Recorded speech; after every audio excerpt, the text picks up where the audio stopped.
Number six is the use of non-traditional resources. Usually po, ang ginagamit natin sa pagtuturo ay ang traditional resources like textbooks, modules, worksheets, and video lessons. Pero maliban po dito ay may iba pang learning resources na pwede nating gamitin para lalo po nating ma-achieve yung nabanggit ko po kanina na learning goals. Parents, make use of non-traditional resources like films. Let your child watch a film they have just read, or if a high school child needs to review or critique a literary piece, this is definitely helpful. Maths, language lessons can be in the form of games. And there is also a lot of free interactive games online. These are definitely more interesting for children than the usual pen and paper activities. The key is offering your children a variety of activities so they won't get bored and uninterested. One of the best things about homeschooling is choosing resources that are tailored to the learning styles and needs of your own children. I am sharing soon some at home learning activities that you and your children can share and enjoy. Moving on to number seven, empower your children. I think marami po ang makaka-relate or makakaramdam ng guilt dito. Sa umpisa po, sinabi ko maraming magulang ang nagsasabi na pakiramdam nila with homeschooling, parang sila ang nag-aaral. Ano po kaya ang solution dito? Simple po, huwag nating gawin ang mga tasks na dapat ay anak natin ang gumagawa. Help your child build responsibility and accountability for their education.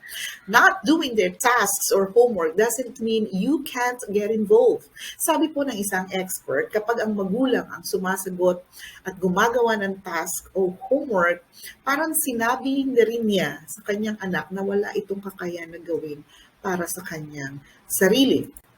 To empower him instead, one technique is to stay busy and wait until he asks for your help. For example, say your child is solving a math problem, you could ask questions. If he says, got it, leave him alone. If he continues to struggle, then make suggestions. He will feel a greater sense of accomplishment if he has worked for the answer mostly on his own. Oh, FYI po, alam po ng teacher kapag si mommy o si daddy ang gumawa ng homework. Soon, I'll come up with a separate presentation focusing on how parents can help with homework without them taking over. Number 8, ask for help. When you're stuck on a situation or aren't sure about how to approach a specific lesson, ask for help. You're not in this homeschool journey alone. There must be a strong partnership between schools and families. It is vital for parents and teachers to effectively communicate with one another. I-take advantage po natin ng mga apps or computer networks na pwede nating magamit para makipag-usap sa guro at paaralan ng mga anak natin. Halimbawa po ay email. Huwag po tayong mahiya or matakot magtanong sa teachers ng mga anak natin. At tumalo po tayo sa parent-teacher meetings para po updated tayo sa progress ng ating mga anak. Online din naman po ang mga PTMs ngayon, so we get to speak to the teachers in the comfort of our homes.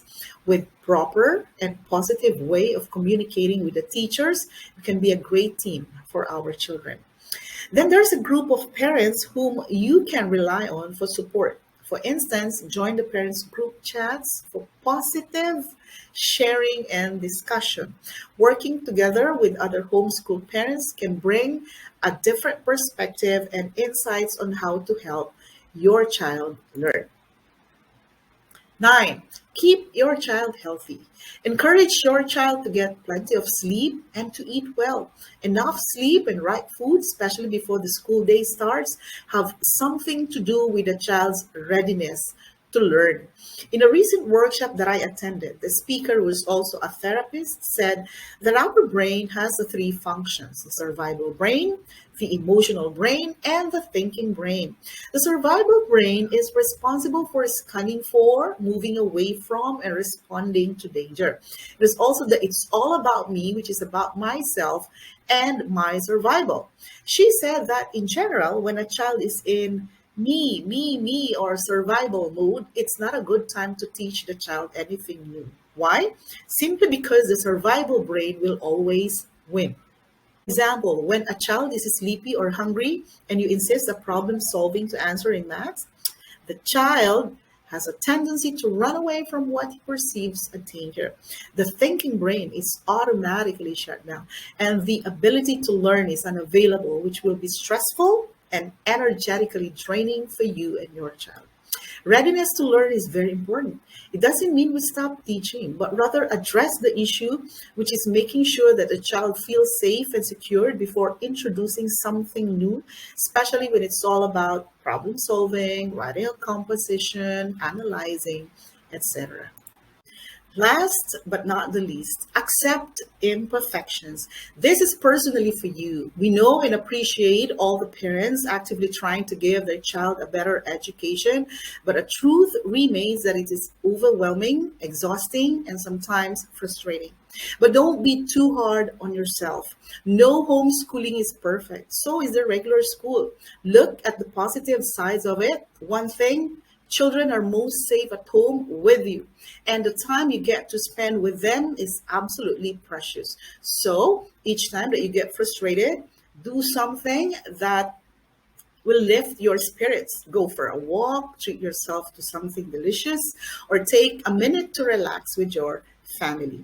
Remember, your mental health also matters. Going back to the list that I shared with you will help you stay in the track.